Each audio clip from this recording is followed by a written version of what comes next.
আমি এই ঝালগুলো ধুয়ে নিয়েছিলাম, এর থেকে পানিগুলো সব শুকায় গেছে। আর এই একটা বক্স নিয়েছি, চারি সাইড দিয়ে আপনার টিস্যু দিয়ে নিয়েছি। এখন এর ভিতরে সবগুলো দিয়ে দেব।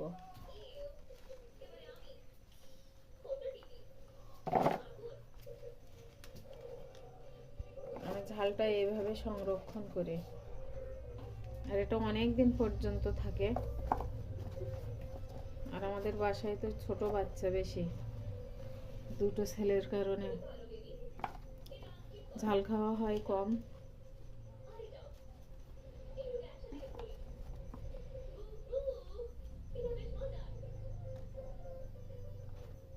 কাঁচা ঝালে যদি পানি থাকে তাহলে আপনারা একটু হালকা টিস্যু বা কিছু দিয়ে করে নেবেন, মুছে নেবেন, তাহলে দেখবেন অনেক দিন পর্যন্ত থাকবে।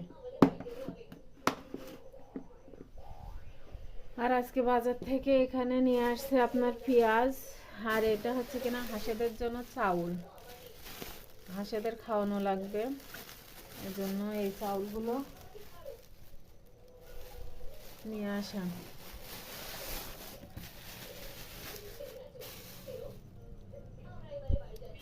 আর এই যে খিরায় নিয়ে আসছিল,